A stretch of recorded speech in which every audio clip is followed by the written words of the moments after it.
standing, please, at this time for the playing of the national anthem of our beautiful country.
Thank you. You may be seated. Sir Alvin, your chair is right here, sir. So good to see you right there, sir. So good to see you. Ladies and gentlemen, thank you so much for being here with us this morning. We are so excited and very happy for this newest development from the Unicom group, this opening of Quartz Drax Hall. I think they deserve a big round of applause, please. For decades, Quartz have been serving Jamaica in a grand way, and I think they are just in time for this revolution inside what I believe is the fastest growing community in Jamaica, Drax Hall. Look to the person beside you and say, you're a part of history. Did you know that? You're part of history. You're part of history. And this morning is a very special event because only a few persons got to see it first. You were handpicked, hand-chosen for a time like this. And we're very happy that you could have been able to make it. So let me first acknowledge again our Prime Minister with us, the Most Honorable Andrew Holness, Prime Minister of Jamaica. Thank you so much, sir, for being here with us. Senator the Honorable Auburn Hill, Minister of Industry, Investment and Commerce. We also have with us, or is joining us shortly, the Honorable Marlene Malihu Fort, Minister of Legal and Constitutional Affairs. Also joining us, the Honorable Dr. Norman Dunn, State Minister in the Ministry of Labor and Social Security. We have with us newly minted Member of Parliament, Mr. Matthew Samuda. We're in your neck of the woods, sir. Thank you for having us. Also, sir, we want to say welcome to His Worship, the Mayor Councillor, Michael Belnavis, Mayor of St. Anne, who is here with us. Is he here? Yeah, there you are. Good to see you, sir. We also have with us Dr. Kenneth Russell, representing the Leader of the Opposition. So good to have you. Of course, this event would not be possible without the blessing of the Most Reverend Kenneth Richards, Archbishop of Kingston, who's going to be praying and opening today's proceedings.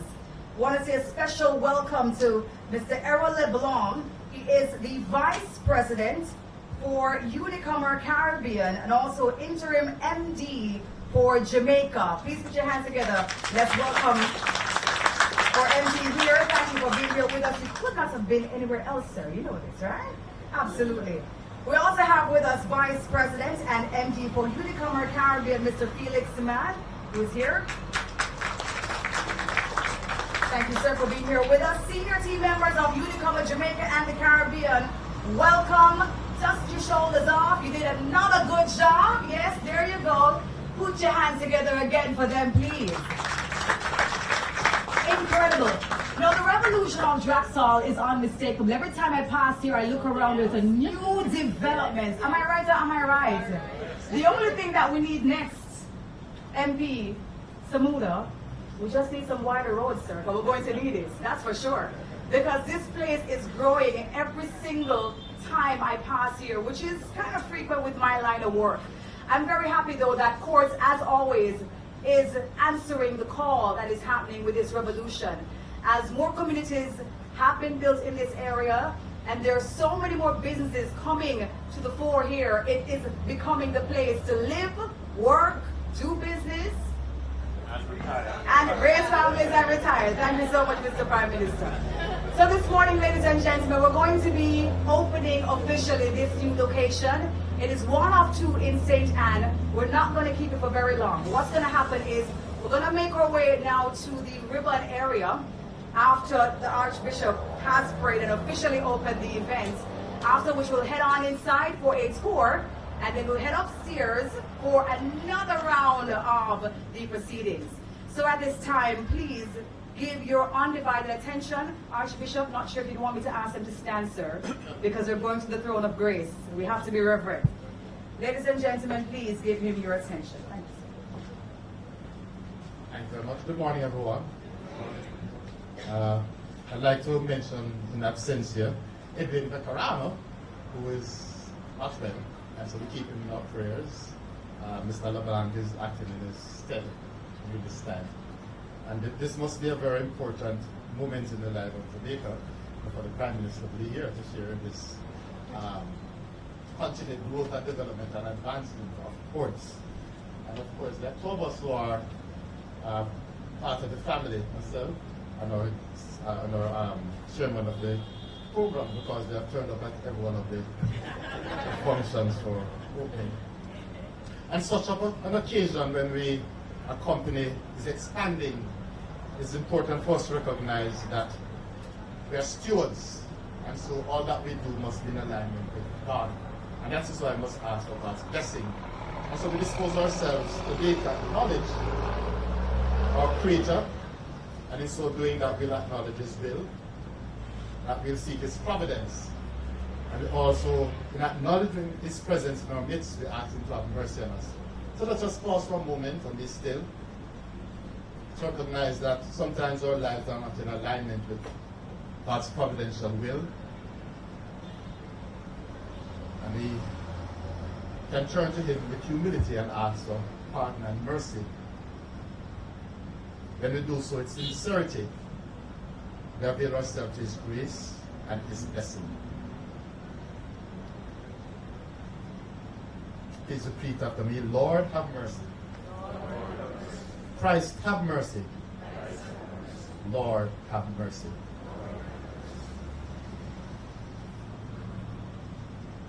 Your response now will be, Lord, give success to the work of our hands. Lord, give success to the work of our hands. Before the mountains were begotten, and the earth and the world were brought forth, from everlasting to everlasting, you are God. We pray, Lord, success to the work of our hands. You turn man back to dust, saying, return, O children of men. For 1,000 years in your sight are as yesterday, now that it is past, or as a watch of the night. Lord, give success to the work of our hands. Teach us to number our days aright, that we may gain wisdom of heart. Return, O Lord, how long? Have pity on your servants. Lord, give success to the work of our hands. Fill us at daybreak with your kindness, that we may shout for joy and gladness all the days of our life. Let your work be seen by your servants, and your glory by their children. Lord, give success to the work of our hands. And now, for the petitions, the response will be, Lord, graciously guide the work of our hands. Lord, graciously guide the work of our hands. O God created the world and filled it with marvelous signs of His power. He also blessed human toil from the very beginning, so that, in modest imitation of the Creator's own goodness, we might diligently devote ourselves to bringing creation to its perfection. Let us then pray, asking God, saying, Lord, graciously guide the work of our hands. Everyone?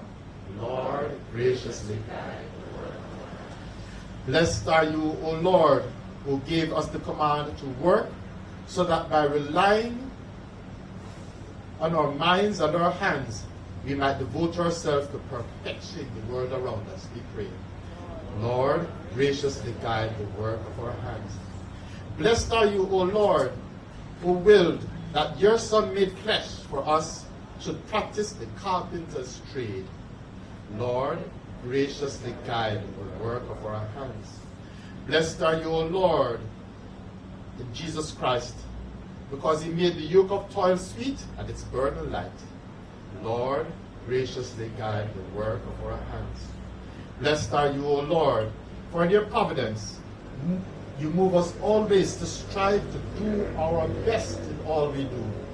Lord, graciously guide the work of our hands. Blessed are you, O Lord, who receive with favor the offerings of our labor, so that it becomes an offering of penance, brings joy to our brothers and sisters, and help to the poor, we pray. Lord, graciously guide the work of our hands. Blessed are you, O Lord, who graciously chose to dwell in our midst and to proclaim words that should inspire us to seek right relationship with you and right relationship with each other, so that all that we do will be for the welfare and the well-being of our people. Lord, graciously guide. Let us pray. O Lord, hear our prayer and be present in our midst.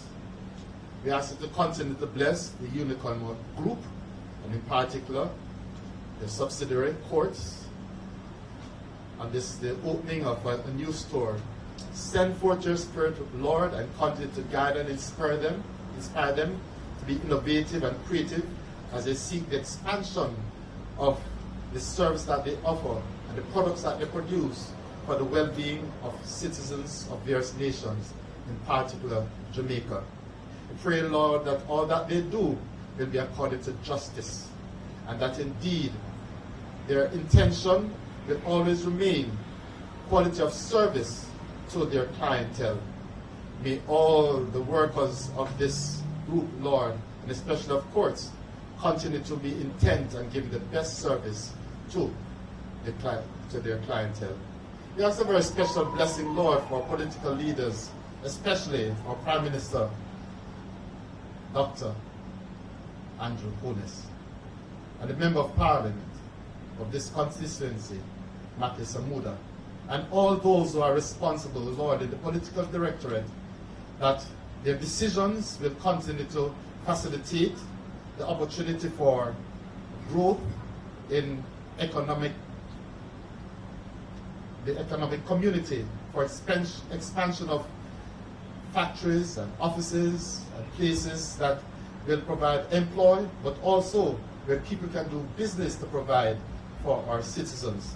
Keep your servant, Lord, ever in your care, granting wisdom, knowledge, and understanding, and the peace that surpasses all understanding. And for all of us here, Lord, may we live our lives always intent on seeking your will and doing your will. Have mercy on us and forgive us, Lord, when we stray. May we recognize that we must always return to you, Lord, because of the follies of our life and when we stray. And especially when we have not done what is according to nobility, that is honored in your sight, and what is good for our neighbor. Hear, Lord, our prayer. Continue to grant success to the Unicom group and grant success to courts. And we ask this in the name of Jesus Christ, our Lord. Let us then pray the Lord's Prayer. Our Father, who art in heaven, hallowed be thy name. Thy kingdom come. Thy will be done on earth as it is in heaven. Give us this day our daily bread, and forgive us our trespasses, as we forgive those who trespass against us. And lead us not into temptation, but deliver us from evil. For thine is the kingdom, the power, and the glory, forever and ever. The Lord be with you, and the Almighty God bless you. May this presence of the Lord surround you, protecting from all danger, from all harm, from all sickness. And we ask a special blessing on Mr. Vekarana, that he will be restored to health quickly. And may God bless you, the Father, the Son, and the Holy Spirit. Peace to you all.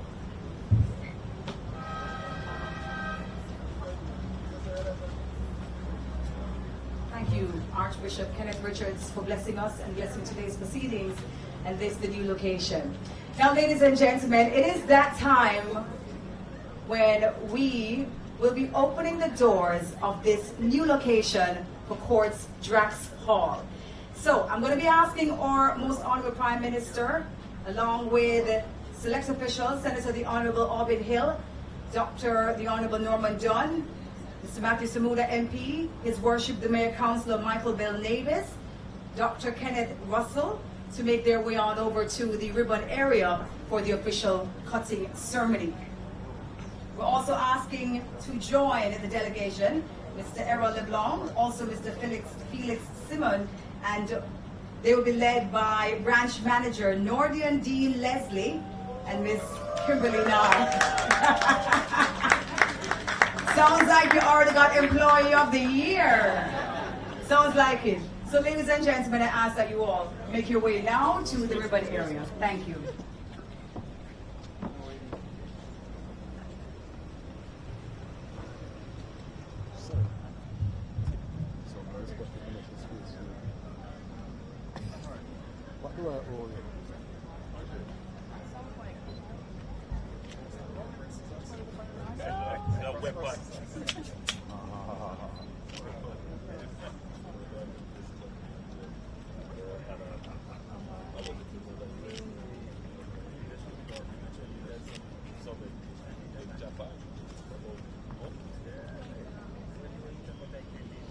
Ladies and gentlemen, we ask that you take your phones out. This is a moment that you do not want to miss.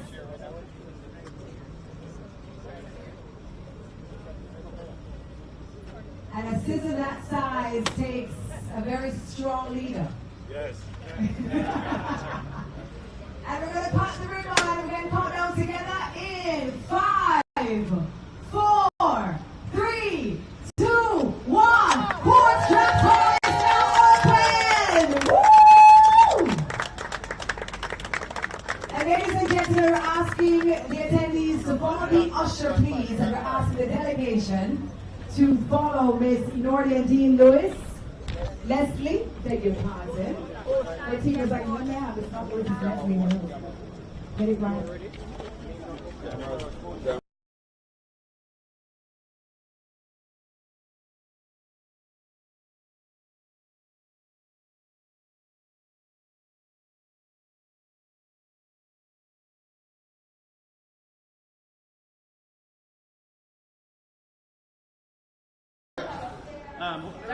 Foreman, gentlemen, yeah, you have to come from this. So the officials are from there, if you're not from JIS, I want to meet Come, Jose, come stand up beside me. Jose. Step back, gentlemen. Sir, Jose, come here, sir. Come here, step coming down there. All right, sir. All right. Let us help you. Ready? all right? Ready. Ready? Yes. Welcome to Courts Drax Hall, the brand new location, the 29th store in Jamaica. Welcome to Courts Drax Hall. This is our technology area where we have a 32-inch TV starting to a 98-inch here. We have a wide range of laptops. We have laptops that fit in the OYOD program that we have with e-learning as well.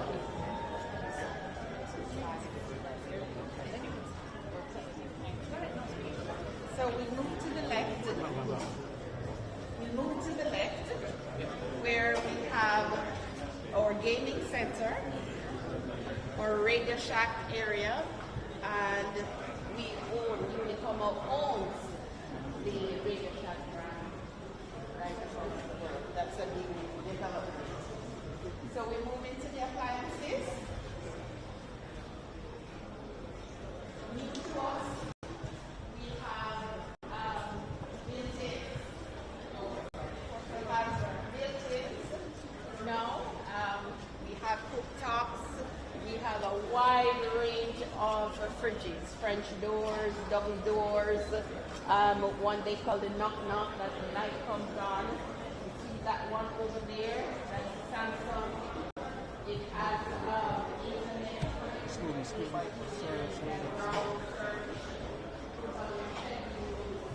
There. We have a wide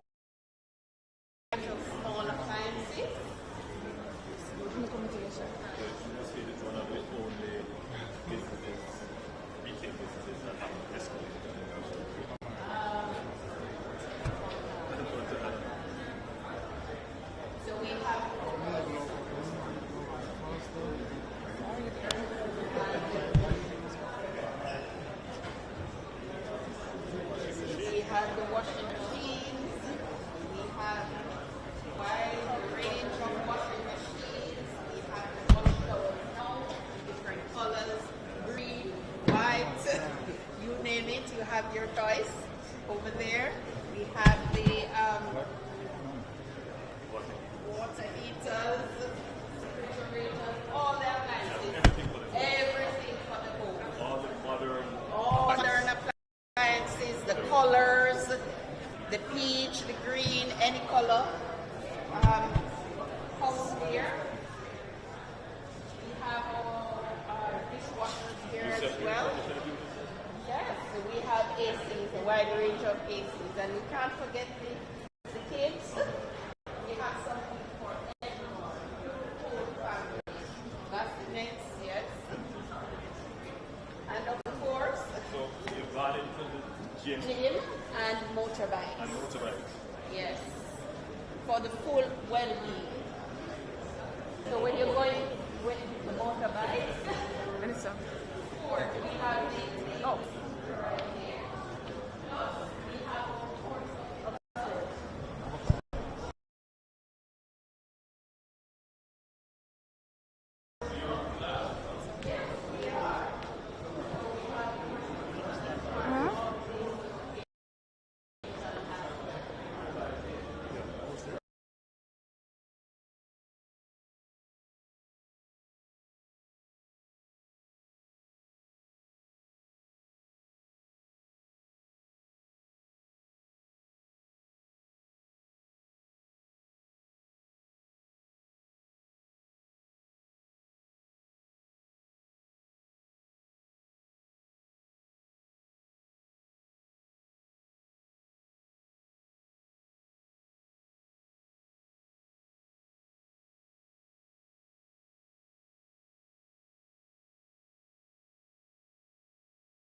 the top of the escalator to allow persons to pass by. Thank you.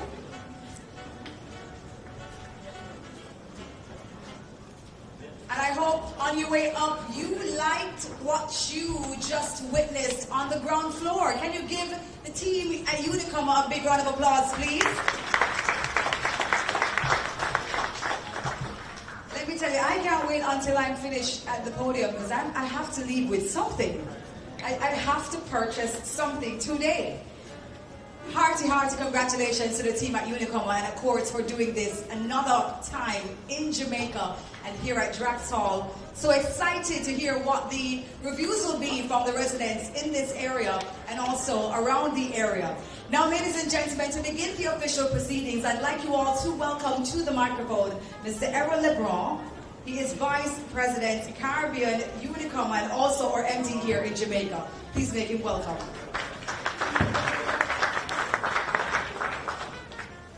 Thank you very much, Master of Ceremonies.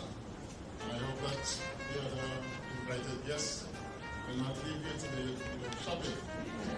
There's a reason why we set up this store. That is to make revenue. After the most honorable Andrew Holness, Prime Minister of Jamaica, Senator the Honorable Aubrey Hill, Minister of Industry, Investment and Commerce, the Honorable Marlene Malaho Forte, Minister of Legal and Constitutional Affairs, the Honorable Dr. Norman Dunn, State Minister in the Ministry of Labour and Social Security, Member of Parliament for the constituency, His Worship, the Mayor, Councillor Michael Bernardus, Mayor of St. Anne, Dr. Kenneth Russell, representing the Leader of the Opposition, valued members of our Unicom family, including Mr. Dennis Harris, retired Managing Director, who is right here with us. Thank you very much for your presence, Dennis. Members of the media and special invited guests. Good morning to all. Today is a very happy day for us in Unicom as we officially open the Drax Hall store with 3 of our retail brands, Quartz, Quartz Optical, and Quartz Ready Cash. I'm hoping that everyone here knows that we have an optical store. This is from Quartz Optical, of course. And for Quartz Ready Cash, we also offer cash loans to the general public. So we have three of our brands in here. And this event with our esteemed guests is the perfect way to celebrate such a special occasion. Isn't she lovely? Isn't the branch lovely? Right? I would like to thank all those who helped to put this thing together. The teams from overseas, Quartz Overseas, local, our suppliers, etc. I think everyone, the combination of all the efforts, the teamwork, has resulted in a real spectacle, and we hope that it will be a success for the group. Quartz has become more than just a name in Jamaica. We've been here for some 65 years, and I think that we have a special place in the hearts of Jamaicans. Right? Quartz has, when we came here, we actually established the practice of giving hire purchase to the ordinary man. Right? A number of people, number of households, most Jamaican households have something from Quartz. Right? People grew up knowing Quartz. Quartz is used as a landmark in various towns. The thing across from Quartz, right up there by Quartz, etc., etc. So we are woven into the fabric of the Jamaican society, right? And we love that because we love our customers. We came here to do a job which is to serve our customers, to make sure that the ordinary Jamaican can maintain and establish and maintain a good standard of living through our credit, through our product offerings, etc. And since we have been associated with Unicom, or since we've been owned by Unicom, we have actually expanded our offerings to include the Ashley brand, our Lucky Dollar brand, the Quartz Optical, and the Quartz Ready Cash. So Quartz, as part of Unicom, has a very, very special place in the minds and the hearts of Jamaicans, right? And we must make sure that the brand that we have established with our customers, that we keep that brand promise. And today, I'm saying that what we're doing here is part of keeping that brand promise. Right? In Jamaica, there has been a growing middle class over the years. Right? We have our stores in various towns that serve the ordinary working man. A store like this in Drax, as the Master of Ceremony said earlier, it's an expanding community. It's a more aspirational target market. And we make sure that we're positioned here so that the people who live in Jaxall, the people who are established in Jaxall, the people who are invested in Jaxall will have the opportunity to get products that meet their needs. Right? If you would have walked downstairs, you would have seen a number of items that are not just entry-level items. Right? They're geared towards a higher target market, and they're geared towards the more aspirational customers. That is what we're here to do, right? To serve the customers, to meet the expectations, to make sure that the brand promise that we've made over these many years is preserved, right? Quartz embraces the whole concept of omnichannel and the power of an omnichannel, right? We have been, with a store like this and with our website, etc., we are embracing the different types of shopping experience through the omnichannel. We understand that in the digital age, customers seek convenience. So, for example, you could go on our website and apply for a cash loan. You could apply for credit. You could purchase items on our website. And we have a seamless integration between the online offers and the offline channels, like the stores. Right? With our omnichannel approach, we provide a cohesive and synchronized shopping journey, allowing customers to effortlessly transition between the physical stores and our robust e-commerce platform, Quartz.com. Our commitment to omnichannel retailing enables us to meet the ever-evolving needs of our customers, again, the young, professional, more aspirational customers, delivering convenience, accessibility, and exceptional service at every step of their shopping journey. At Quartz Unicom, we also recognize the importance of giving back to the communities that have embraced us with open arms in their various communities over the years. Through scholarships such as Quartz Dare to Dream, Quartz Optical Brighter Views, Quartz Ready Cash's collaboration with the Social Development Commission, and other initiatives such as this year's 65 Acts of Kindness, we strive to empower the Jamaican people and the youths of Jamaica, providing them with the tools they need to succeed and become the leaders of tomorrow. As we celebrate our 65th anniversary of operations in Jamaica, we renew our commitment to this nation, which is our home. Unicom, through Quartz, the brand, remains dedicated to building Jamaica brick by brick and offering quality, affordable home essentials, eye care solutions, and cash loans that enhance the lives of our customers.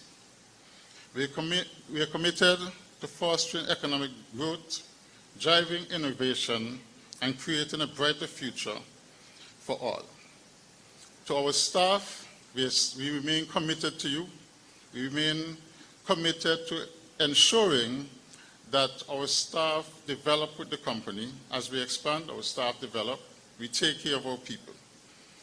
To our customers, you're the reason why we're here. If it wasn't for the tremendous support that we've had from our customers over the last 65 years, there's no way that we'll be still here today. There's no way that we'll be establishing another store. People in Jamaica love Courts, right? And we're here for our customers. Together, let us continue this incredible journey, hand in hand, proud to be part of the Jamaican retail landscape, and very, very proud to be that big yellow store, Courts. Thank you very much.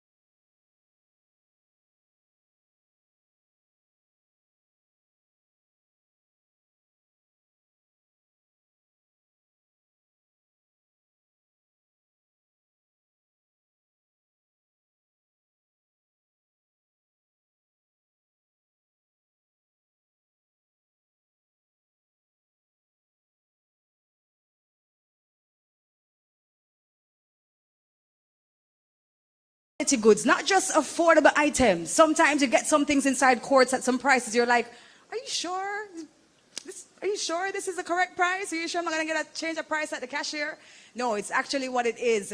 They've met Jamaicans right where they were economically every single time. When I came inside the store today, I said to Allison, I see 25% off on an item. You just opened though. You have a sale and you just opened, Alice, seriously. Also, I must remind you all, I don't know if you know this, but Courts has this TV special called Operation Courts Home Transformation.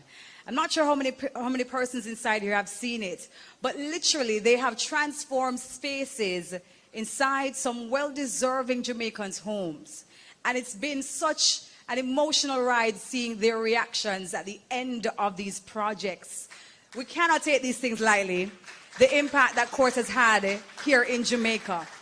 And so we tip our hats again to Courts and giving Courts and Unicom Group their flowers. Thank you so much, sir, for the work that Courts has done in our beautiful island. Next up, ladies and gentlemen, to come to the podium, His Worship, the Mayor, Councillor Michael Belnavis, Mayor of St. Anne. Thank you so much. Mr. PM, I know that you're a technology man. And I saw when you were looking at the QR code just a few minutes ago on the artwork, I thought they were going to give you one of those 95-inch TVs through the Operation Home Transformation program, right? Yes, absolutely. Mr. Prime Minister, my Prime Minister, Dr. the Most Honorable Andrew Holness, Senator the Honorable Albin Hill, Minister of Industry, Investment and Commerce, Honorable Dr. Norman Dunn, State Minister in the Ministry of Local Labor and Social Security, Member of Parliament, my newly minted Member of Parliament, Honorable Matthew Samuda, the Most Reverend Kenneth Richards, Roman Catholic Archbishop of Kingston, my Archbishop, and of course, Mr. Errol LeBlanc, Vice President of this lovely Courts commercial entity, which we're all here for. On this day, as we celebrate the 65th year of your existence, all over 1,000 employees, 34 stores, congratulations. And the fact that it's a historic day, a day that, as you say, we live in infamy, because this particular store right here in Drax slates the expansion of Ocherous and St. Anne's Bay, that bridge that we've been talking about for so many years. It is now a reality. And courts have always been one of those companies that have been innovative, opportunistic, and really a leader with customer service and their expansion into various types of businesses. As a matter of fact, I see just the other day you went into Western Union, you've been doing the optical. This is not from Courts. But I will tell you something. I'm a good customer of Courts. I am, one of your people said, I recognize your face from the Constant Springs store. And Ms. Belknap is one of your executives, right? So they always give me a good discount. So I can relate to the discount that you're talking about. But Courts is a great, great, great company. They are very competitive, and they are always out there making sure that, you know, the customer service component is a big, big aspect of the business. As a matter of fact, I bought a bed once and it broke down. And they came back and replaced it twice. I had to do some retrofitting to the bed because, you know, twice is not good enough. But wait, I've been putting on too much weight. But Courts is a great place to be, to live, work, and shopping. There are two issues, though, I'd just like to point out, and I think like this use this really opportunity to look at and I know Matthew Samuda, my newly Member of Parliament here, will talk more about it, and the Prime Minister, I'm sure. The road thoroughfare and the congestion that it takes to get to entities like Courts. This thoroughfare, just a few years ago, was just all farmland. And thanks to the Psalms and their vision and Courts now coming in here, we just a couple of weeks ago opened Fosrich, all new entities coming into this sphere. That tells you that Ocherous and Center, Northeast Center in particular, is poised for growth. And with the dynamics of what you're looking at, this multi-million-dollar expansion, this is not cheap. The look and feel is very modern, it's unilar, it really sets the tone for a great enterprise. And the fact that you have chosen this location tells us that you are seeing the growth potential in the Drax area. So congratulations, of course, for your vision, for your outlook, and for making sure that this area just really comes alive. Because this store stands out along this thoroughfare. So congratulations again. And finally, as I wrap up, I would be remiss if I didn't speak a little about the security, because St. Ann is one of those parishes where we really have low crime. You know, I think only Portland has a lower crime rate than we do. And we want to maintain that. So we want to ensure that we have the necessary police force, the necessary resources in this area to maintain that level of decorum.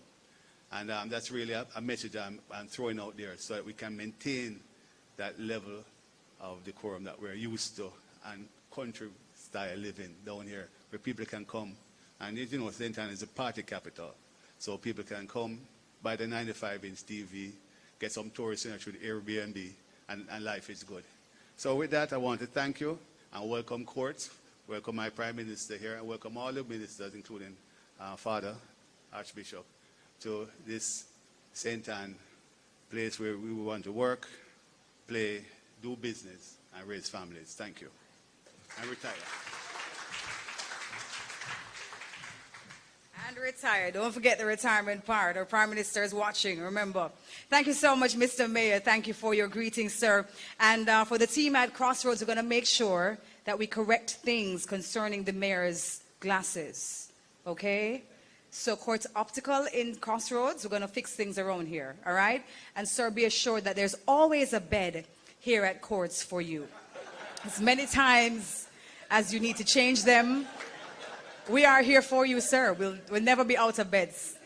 Thank you so much, sir, for your kind words and for being here with us today. Ladies and gentlemen, next to the podium is a gentleman who, when you have openings like these, anytime Jamaica expands in any way at all, you're sure to find him, because this is what he lives for. Please help me welcome Senator the Honorable Auburn Hill, Minister of Industry, Investment and Commerce.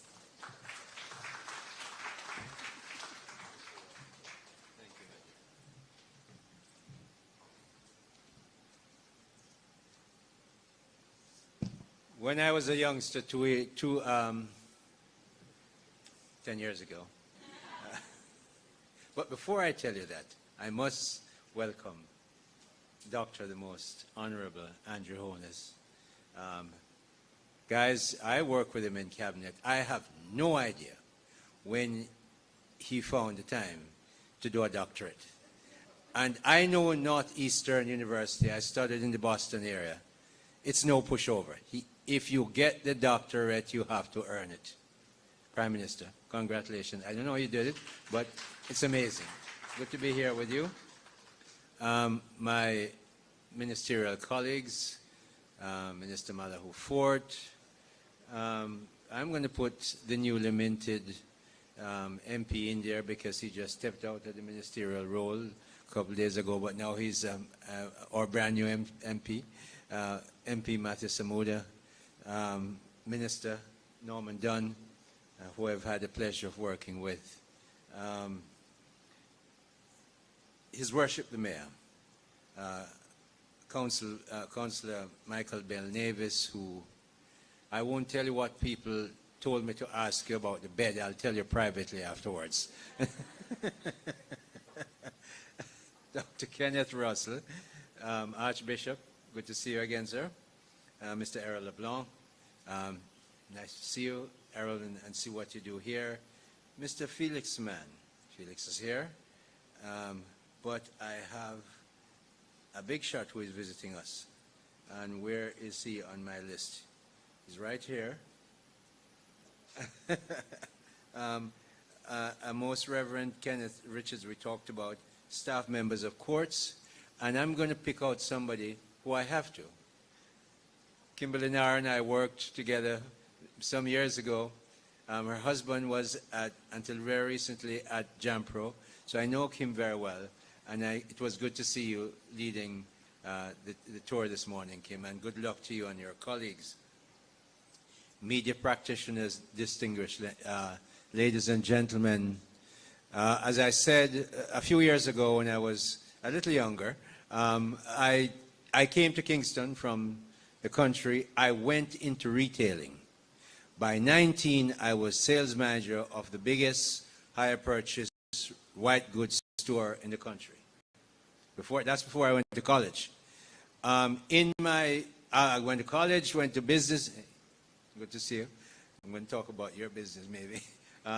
But when I was doing my MBA in the summer, I worked at Bloomingdale's. Now, Bloomingdale's is the retailing operation in the United States, has everything. So I am very used to this. When Kim was leading us around, what impressed me is how different the offerings are. We would have had all kinds of old music systems in those days, refrigerators that were not always open. Butch was out there running with his Amana and so on. So to see where courts is today is fabulous. 1,200 people, 1,200 mainly Jamaican people, working in an operation that looks like this. Feel how it feels. This is where you'd want to work.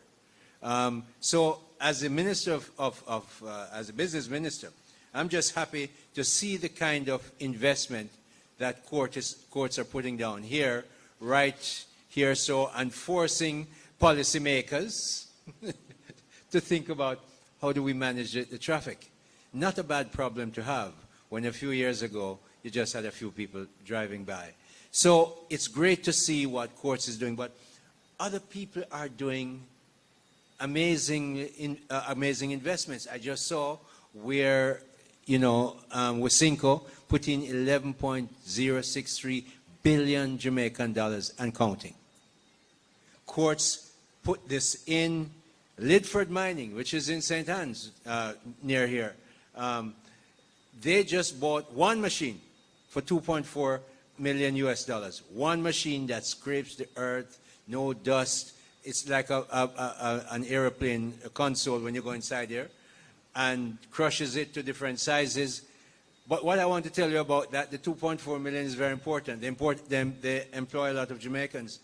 But the government has something called the Productive Input Relief when you're manufacturing, and I'm sure you know, when you're manufacturing and you want machinery in and materials to manufacture, the government will make sure, if you apply for the PIR through the Ministry of Industry, Investment and Commerce, you will get customs relief, no customs, don't pay any customs, no charges, and it's not just for the machinery, it's for the materials that you'll use as well.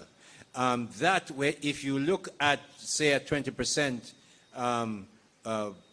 cost of customs, and you do the reciprocal, that comes out to about $88 billion last year. The year before that was $109 billion. That means stuff are coming to Jamaica to produce stuff. The country is changing.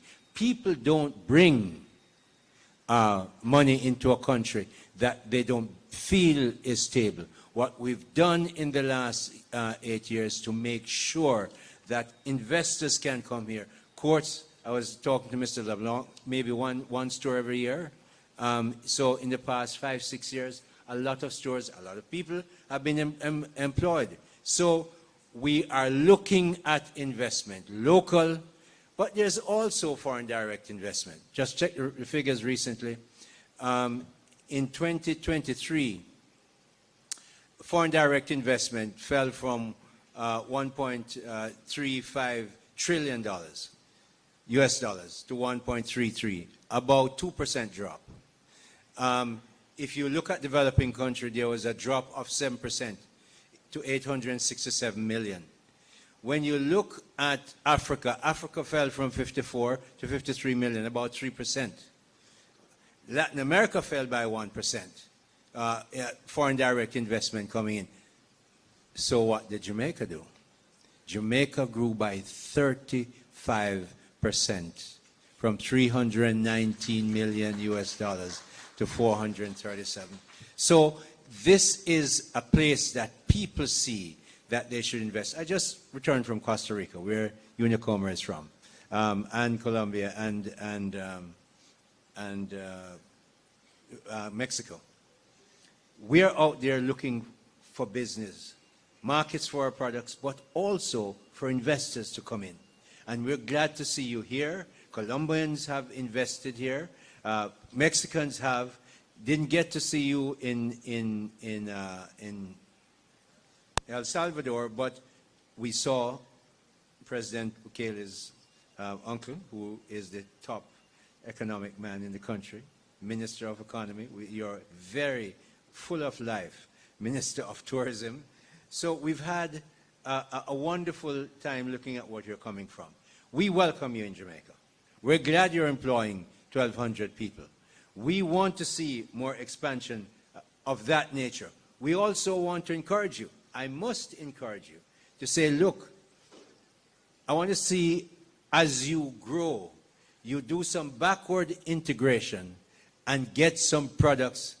I see my good friend here, who is make of great beds, great tennis player as well. Oh, this is from tennis. This was just because of a little bit of dehydration and so on. You know how the game goes. But so we're good to see you here. Beds, other stuff. I want to see backward integration. Hire as much Jamaicans. We used to make outstanding furniture. Things have changed, but you have the kind of capacity, both financial and experiential, and the capacity to sell, to say, Jamaicans, we should be making more. And we have a ton of hotels here, some of whom you sell to. I'd love to see a lot more Jamaican products, and courts can lead that because you have the amazing capacity. We will help you. We have the productive input relief. When you want relief for your machinery and so on, come talk to us. And as we look at this, we want to see the economy grow. Lots of export. We're in our seventh decade of independence. We want to continue. The last 8, 9 years we've done well. The macro figures have been done well. Just last week we did something wonderful in micro. 250,000 or 300,000 people apply for the micro 20,000 immediately, done by the Andrew Holness administration and led by Dr. Clark.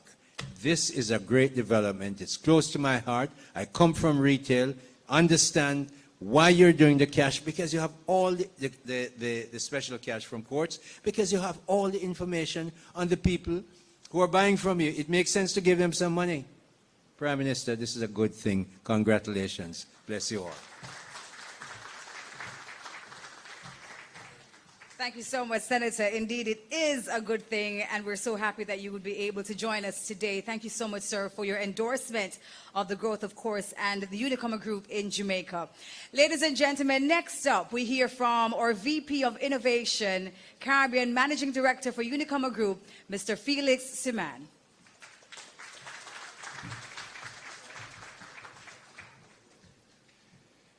Good morning, everyone.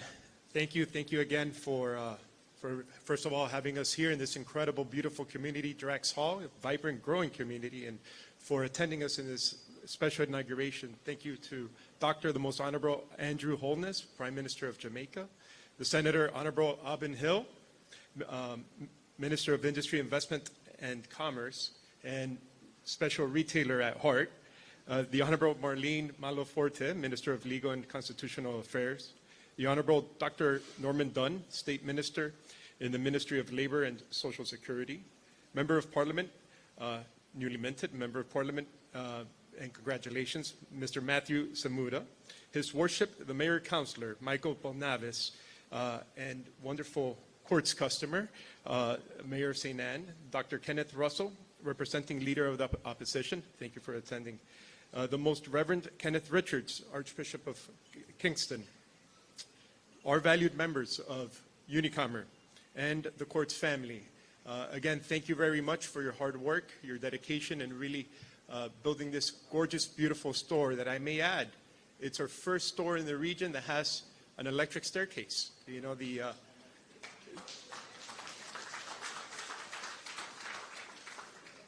the importance of us really providing, that incredible retail experience, that comfortable retail experience to continue to evolve for us is ever more important. And it's a pleasure to see this in this store.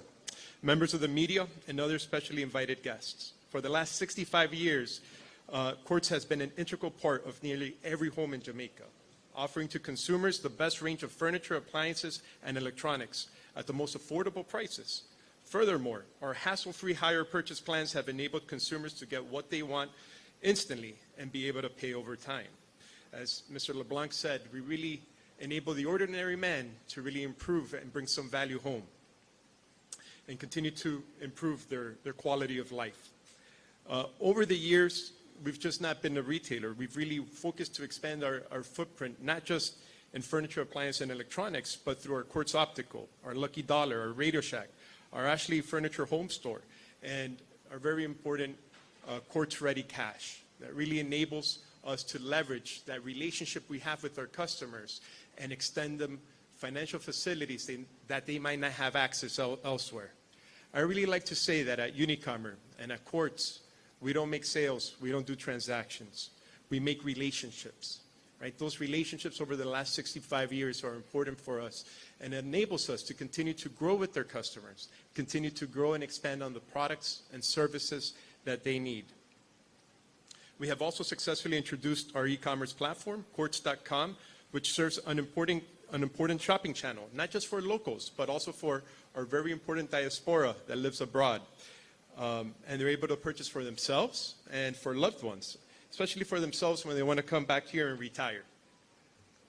Jamaica is extremely important for us in the Unicom Group. It's our largest market in the Caribbean, but we also like to call it our jewel. It's our Caribbean jewel. It's really the vibrant people of Jamaica, its vibrant economy, and its vibrant communities that really has propelled us to really grow in this market and where we're committed to continue growing. We're committed to continuing to grow and expand our operations here while we support the Jamaican economy and develop and support many communities in which we operate, like in Drax Hall. Our organizational presence in the Caribbean, the U.S., and Latin America allows us to be leaders in every retail sector where we operate by meeting our customers' needs through that relationship-based selling that we really focus on doing. and that dedication and care that they deserve, and through our innovative products and financial services. Our financial service offering aims to generate opportunities and well-being through inclusive products and services and credit lines, not just for our products, but actual cash loans that support a better quality of life for our customers, our staff members, and our communities. In the Unicom Group, we want to continue to be the retailer and employer of choice in our region and across all the markets we serve. We operate today in 21 countries as a Unicom Group. We employ close to 14,000 associates and have 1.4 million active credit customers. And the Unicom Group has consolidated itself as the leader in the retail sector across the region. In conclusion, it's with great pleasure and pride that I say congratulations to our Jamaica team here for the hard work it's taken to come to this new store, and to welcome us to our newest store in the entire Unicom Group, Drax Hall. Thank you. Cheers.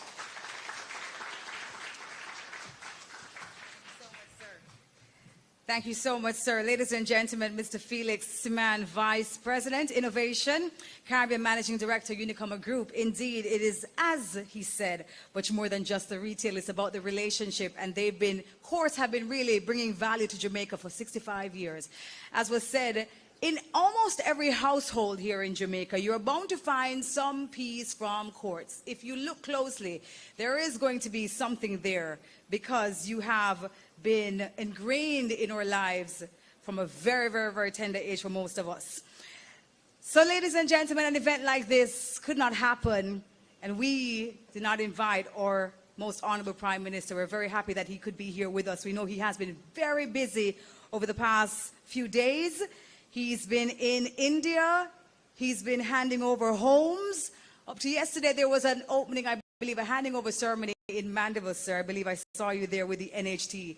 So we're very happy that you could take the time out to be here with us this morning to give us the keynote address. Ladies and gentlemen, can we all stand, please, as we welcome our Prime Minister, Dr. the Most Honorable Andrew Holness, ONPC MP, Prime Minister of Jamaica, with the keynote address. Thank you, Debbie, for that wonderful introduction and for your artful mastery of the ceremony. Archbishop,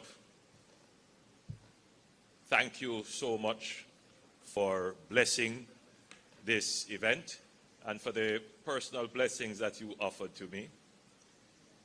Minister Hill, and I'm not seeing Minister Malahoo Fort, is worship the Mayor, Michael Belnavis. Just as a side note, a bed is not a trampoline.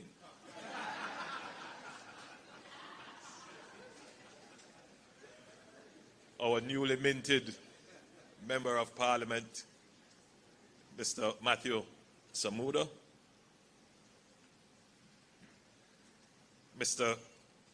Dr. Kenneth Russell, someone who I've known for many years. I welcome you to the political arena, sir, and may you stay in your seat as you are.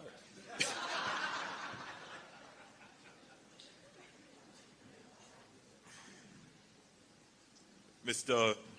Felix Simon, Vice President of the Unicom Group, and Mr. Errol LeBlanc,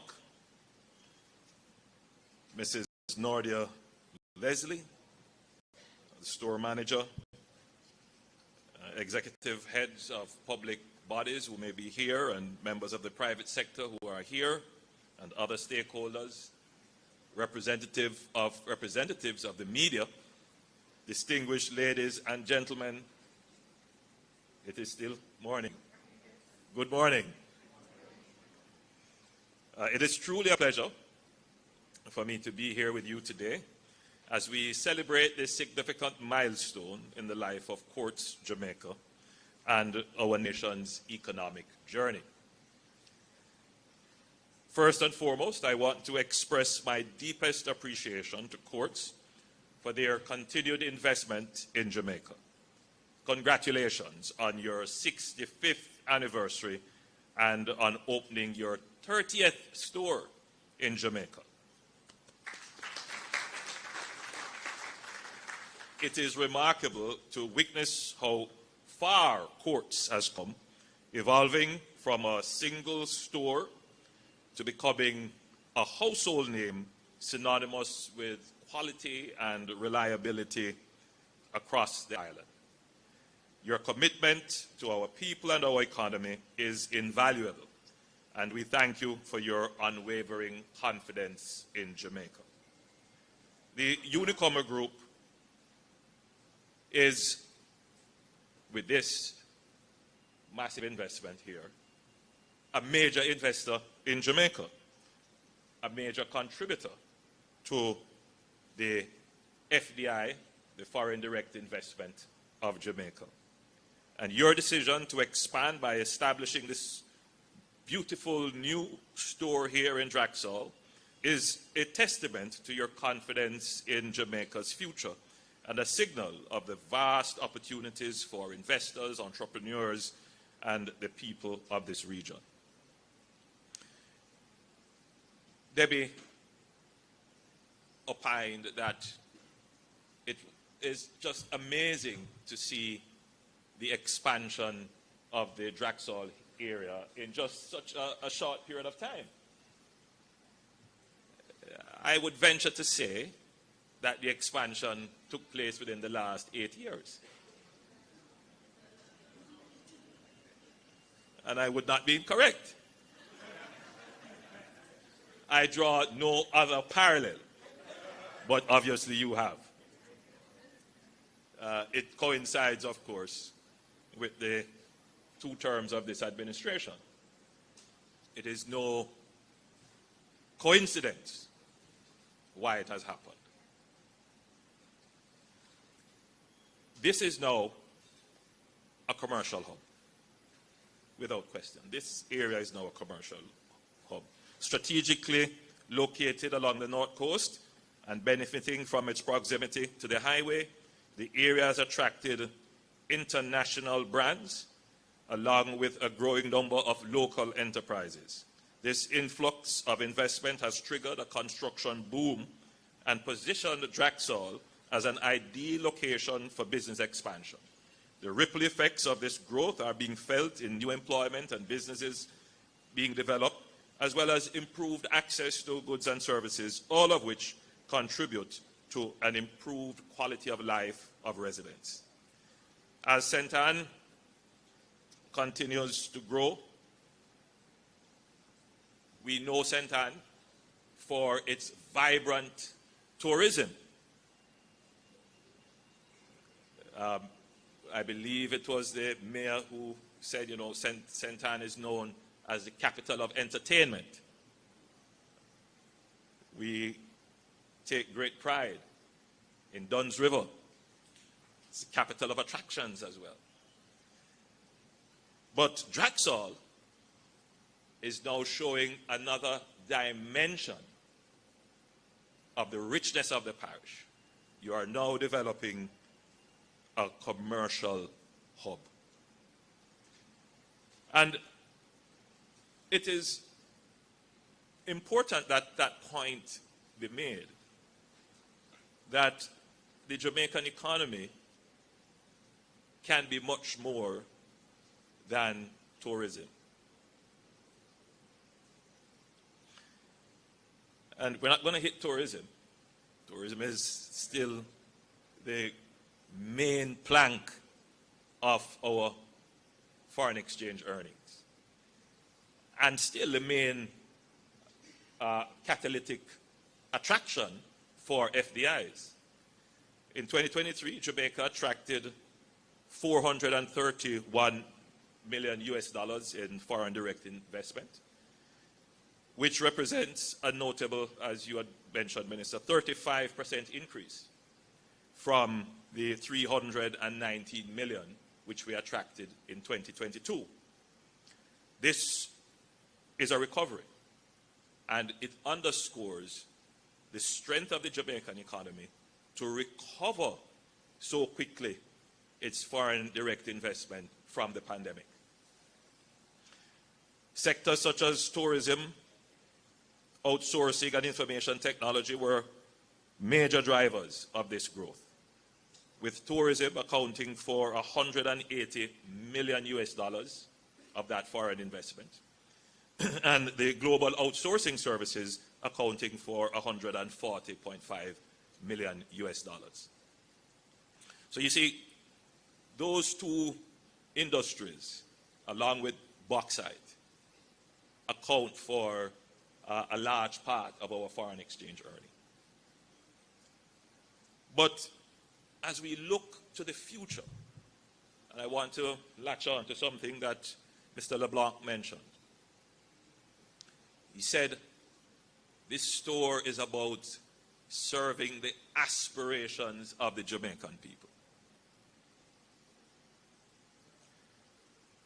There is a sense in Jamaica that somehow we mustn't aspire, that we must not appreciate the driving urge inside of us to achieve better. There is a sense sometimes that when you give a big vision, people want to pour cold water on it. It can't be achieved. It's not worthwhile trying to speak about these grand things. The sense is, just look for the common things. Just deal with the small things. A few weeks ago, I had the opportunity to meet with the head of the IFC, the financial arm of the World Bank. He is from Africa, I believe Sierra Leone, if I'm not mistaken, or Senegal, Senegal. And he was a former finance minister. And we were having a great chat, myself, himself, and Minister Clark.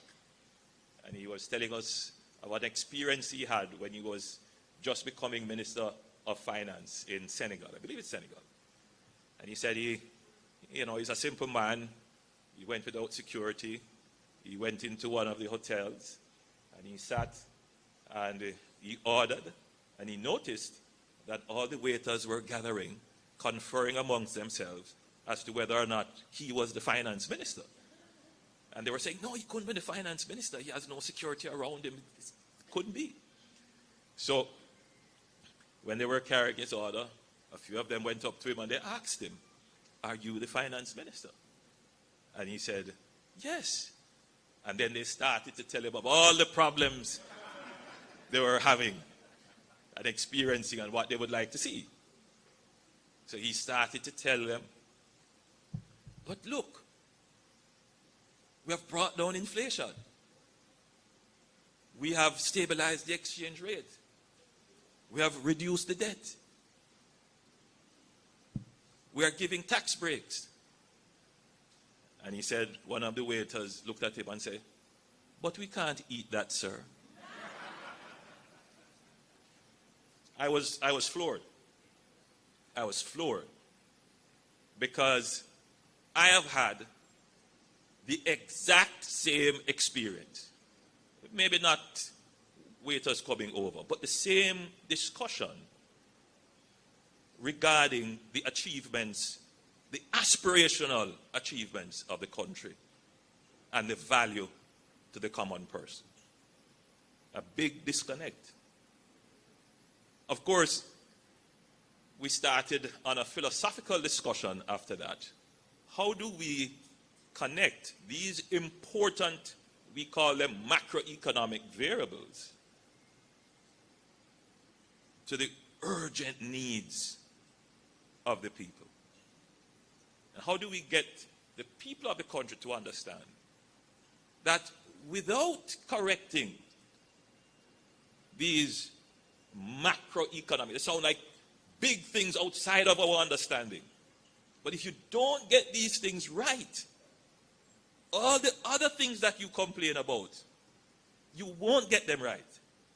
And what you will end up on is a cycle of unfulfilled promises. Because populist leaders will come and tell you, yeah, we're going to fix all your problems today, without any reference to the economy. And then they get disappointed. Our country, our electorate has been on that road several times, which accounts for the lack of trust that people have in politicians, because we have all given in to populist politics, because we refuse to believe that the laws of economics are as immutable as the laws of physics. So I go back to your point about aspirations. This store is an aspirational store. You mentioned something that is almost infradig in Jamaican politics. This store is trying to cater to the middle class.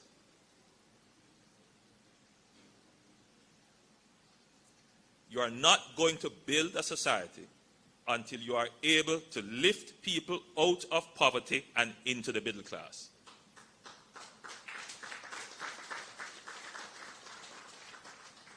For many years, the philosophical outlook of the country was, you know, we love the poor.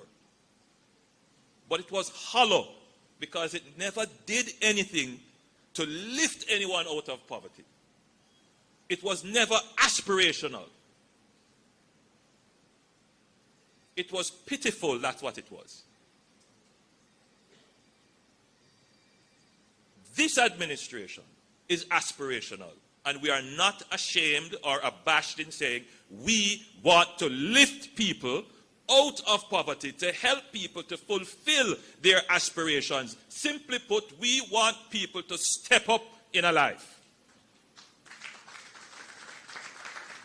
And if it means that stepping up to prosperity is, you used to have a one-burner kerosene stove, now you can buy a 4-burner gas stove, you can buy a bigger fridge. If that is what prosperity means to you, but we would hope that it would mean that you can send your children to school easier.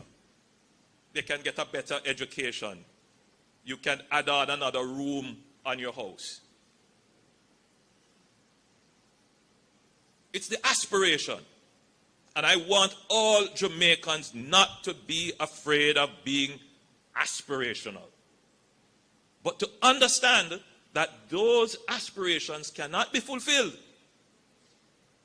without having a solid economy.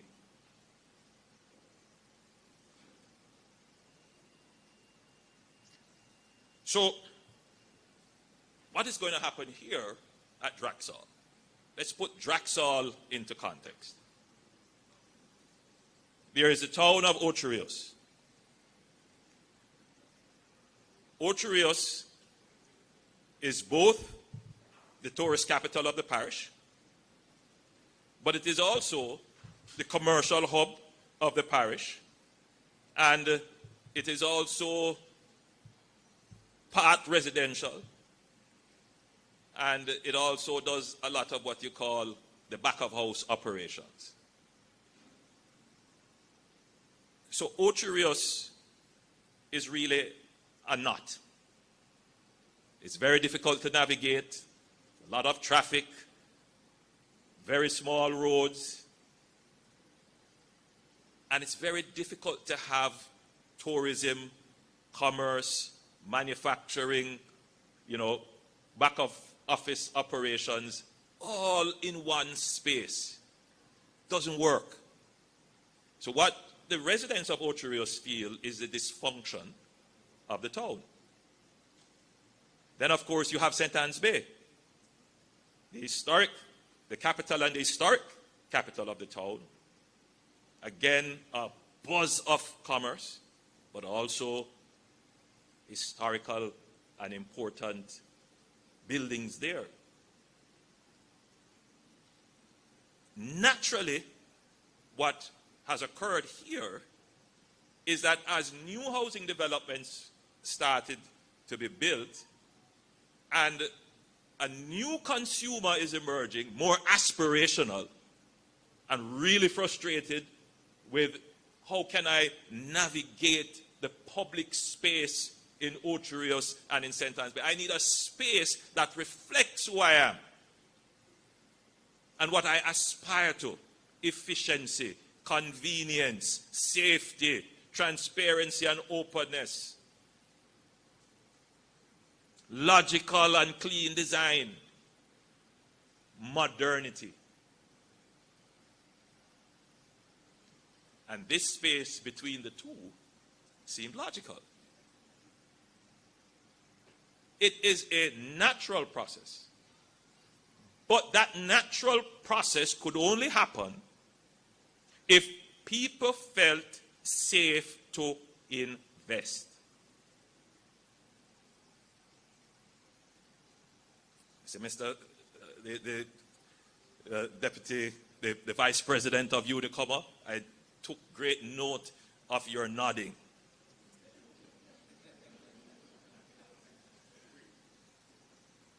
Because we always seem to believe that people come to Jamaica to invest because they like Jamaica. Now, there are 100 other destinations that Unicom could go.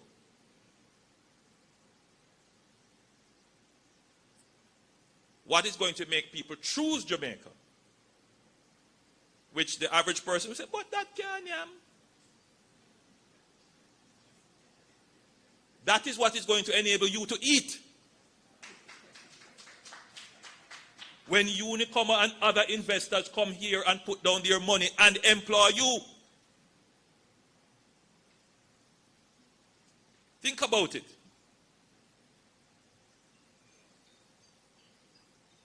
When you look at this strip here, all the investments that have been put down in the last 4 or 5 years, you're looking at several $billions of investments.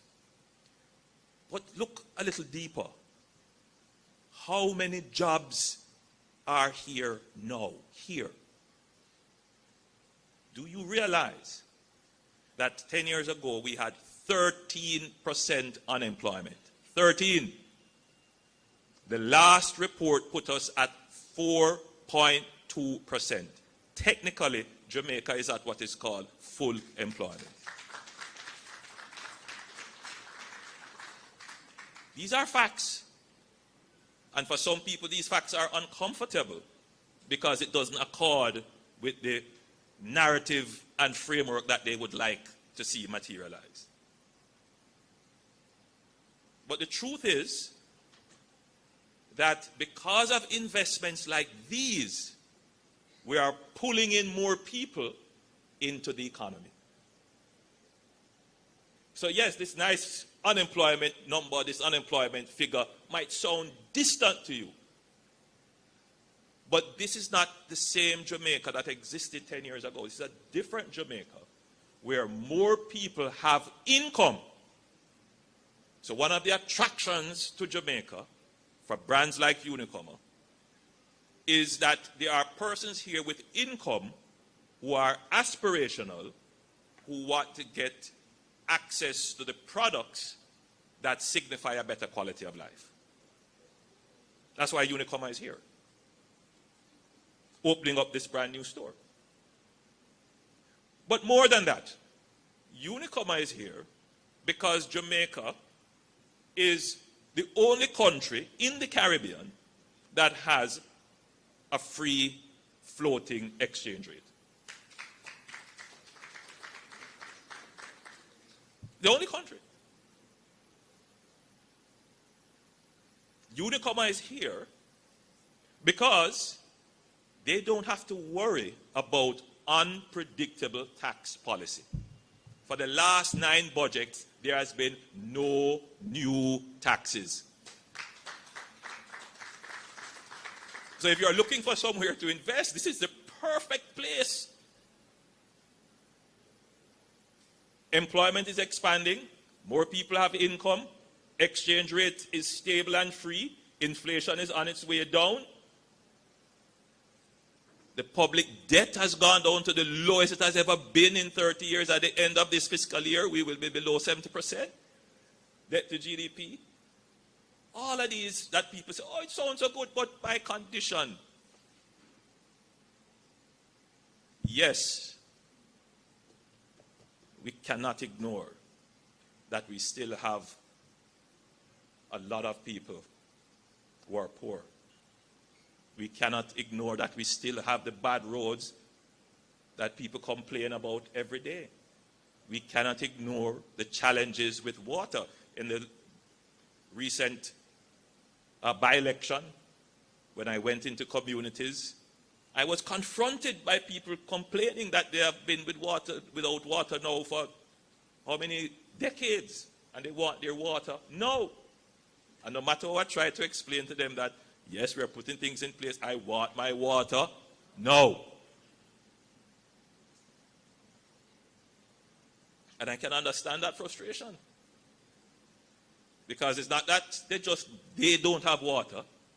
It's that they look across at Drax and other communities and say, but look how they are developing, and nothing is happening in my community.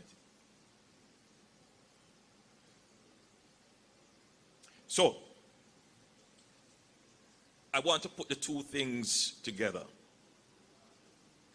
That the development of Draxall and the investments that are being here, it is important that this be done so that we get the tax revenues and we get the people employed so that we can then take the dividends from these foreign direct investments that are made and now invest it in the people. And that is a commitment of this government, that as we pursue the economic development and getting the macroeconomic variables right, the dividends from that, rest assured, the dividends from that will be reinvested in the people in tangible ways.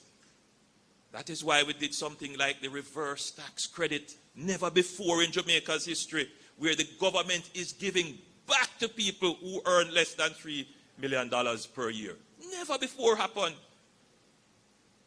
That's a way in which we are making sure that the dividends of the good economic management reaches to the people. Yes, good economic management can yam.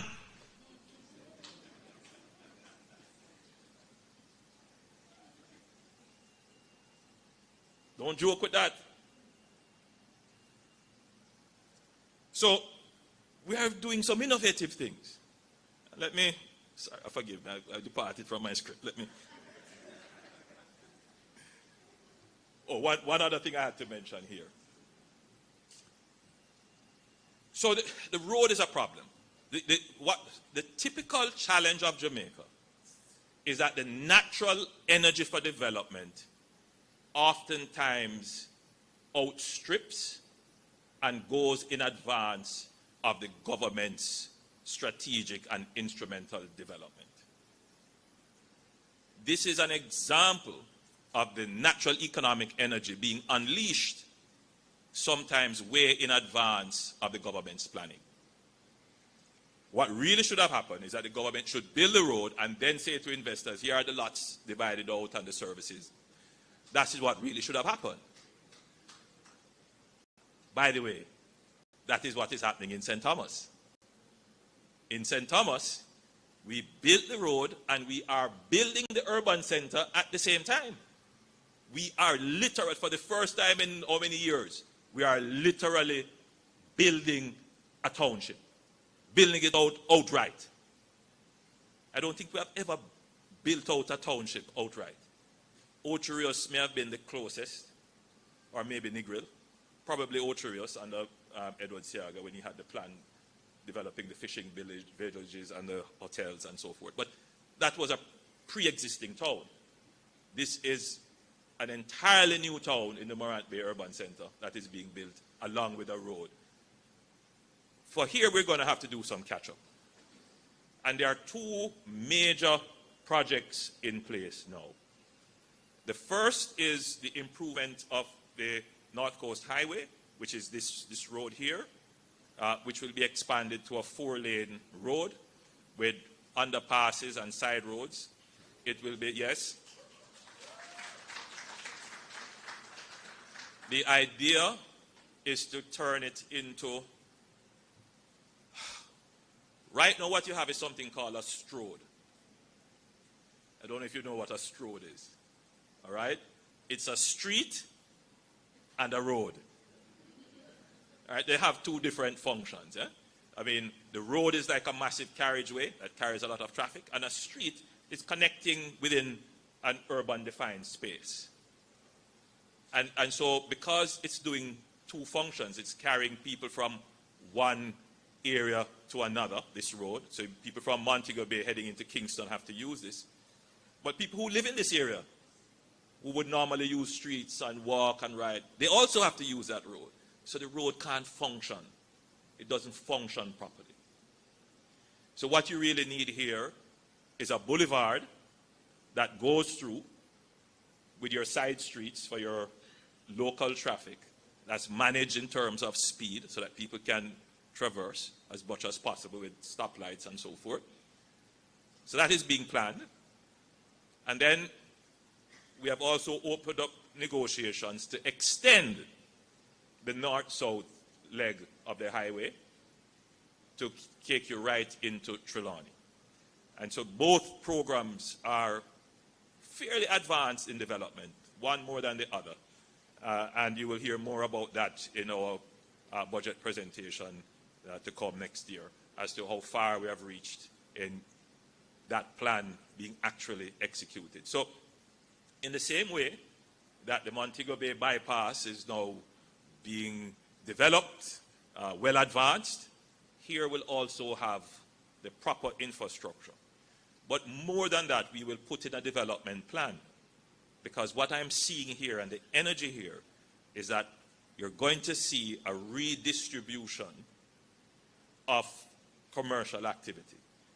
Persons are going to move out of Ocho Rios, move out of St. Anne's Bay, and seek to relocate here where commerce and industry and business and light manufacturing is quite easily accessed. And what you're going to find is that Ocho Rios, which we will promote, will become more of a touristic town, where the old charm of the town can be properly enhanced and developed and harnessed for its economic value. And St. Anne's Bay can be properly developed for its historical value, which adds depth to our tourism.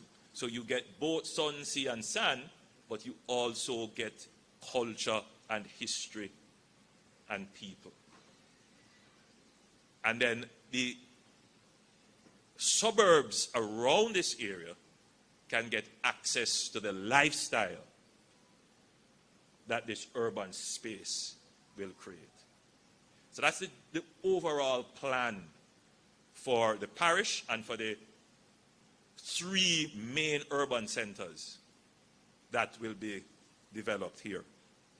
So I want you to understand that your government isn't just, just sitting not doing anything. Your government is aspirational. We're not dreaming. We're not dreamers.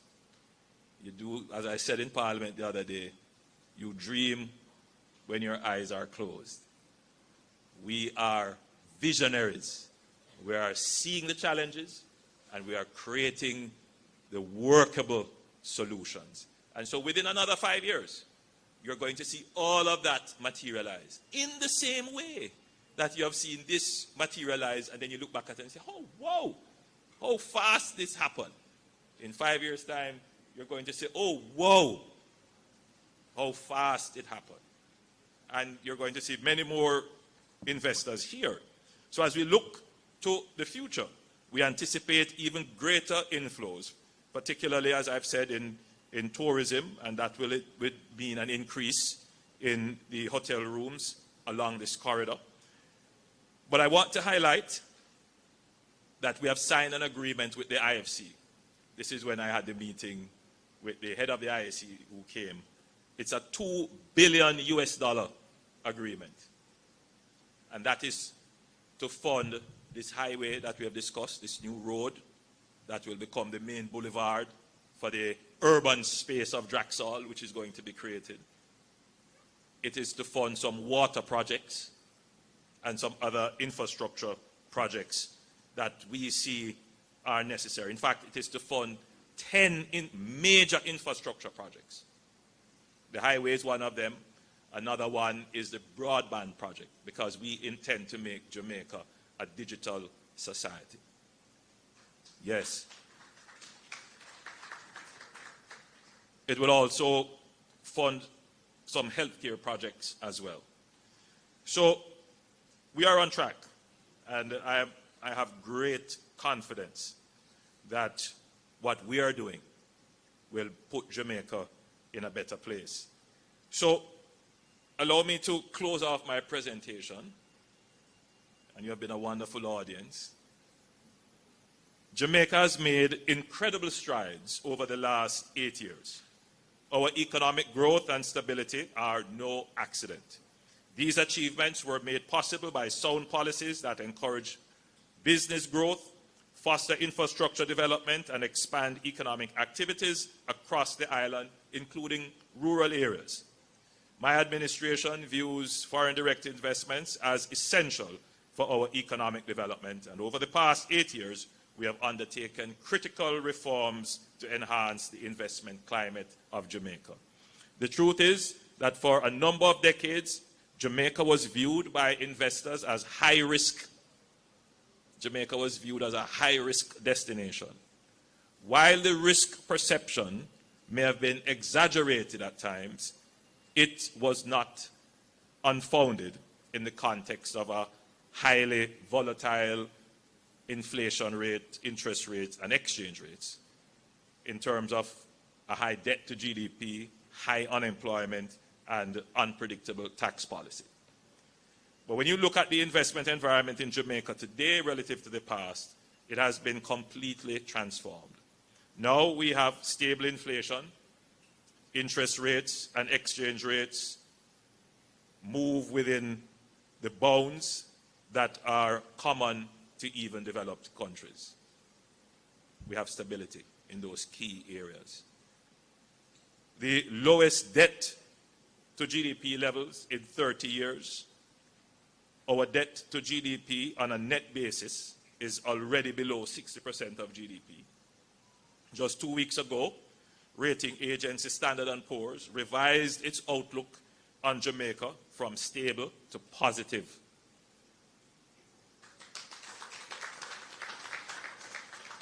We have record low unemployment, as I said, in the latest Statin report. We are now at 4.2%. We have very predictable tax policy, 9 consecutive budgets, no new taxes.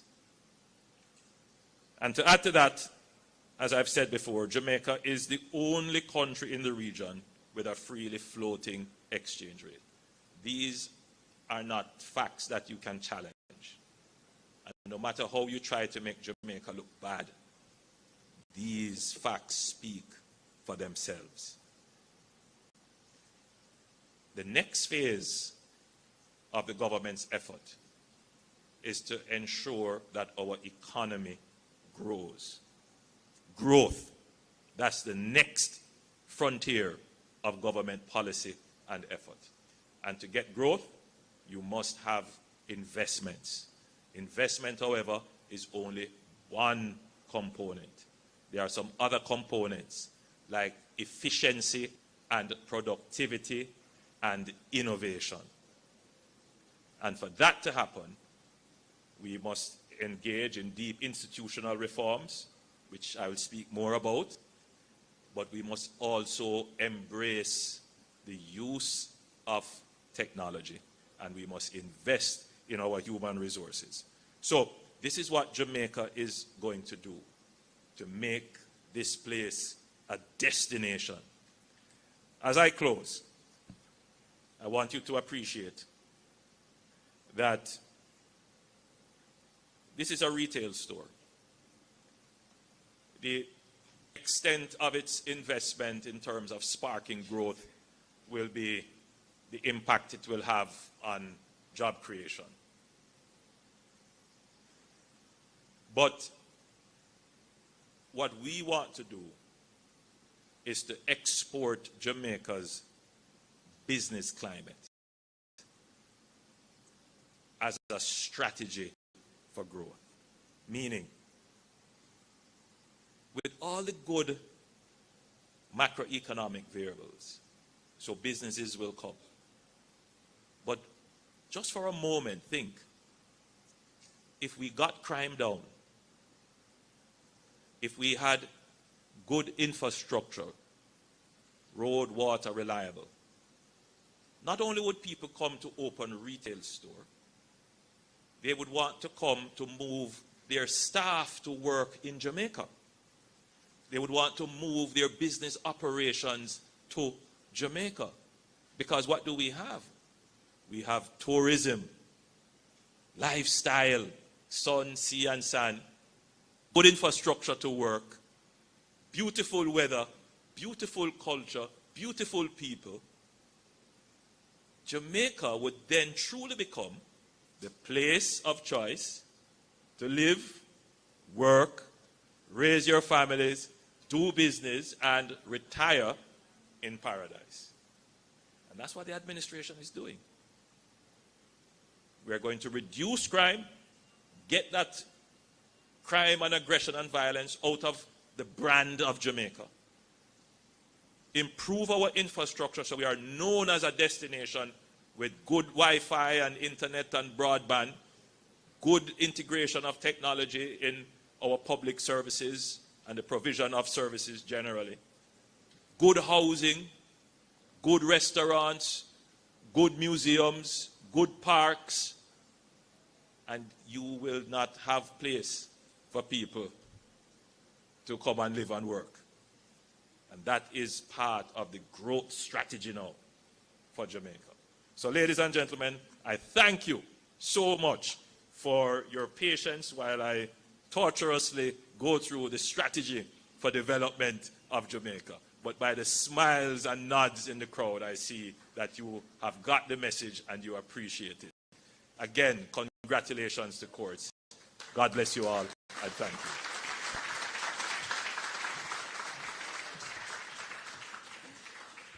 Ladies and gentlemen, can we put our hands together again, please, for the keynote address from Dr. the Most Honorable Andrew Holness, our Prime Minister. Thank you so much, sir, for being here with us today. And indeed, thank you for giving us just a sneak peek as to all the developments that has happened over the past 80 years. Indeed, we have so much to be grateful for in our country here, Jamaica. And as we continue to work to make Jamaica the place to invest in and the place of choice to do so many things inside the Caribbean. Most of all, sir, thank you so much for challenging our people to aspire. That part I loved, not to be afraid to aspire, not to be ashamed of declaring our aspirations. I was like, yes, put that on a plaque somewhere inside courts. And of course, as is shown here today, by courts, that what can actually happen when our people do aspire and do great things, creating a place that is modern, efficient, accessible, and of course, very stylish, if I do say so myself.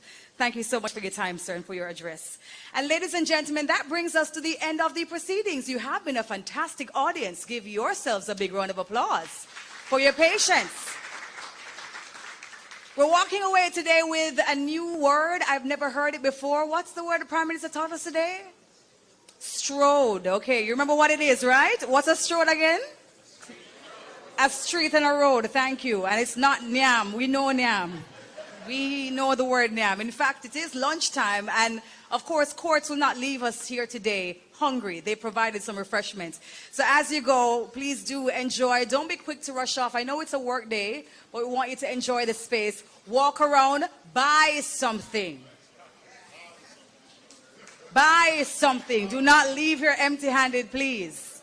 And make sure that you spread the word far and wide that Courts Drax Hall is now open. It has been my pleasure being your MC this morning and this afternoon. My name is Debbie Bissoon. Have a safe journey home. Thank you.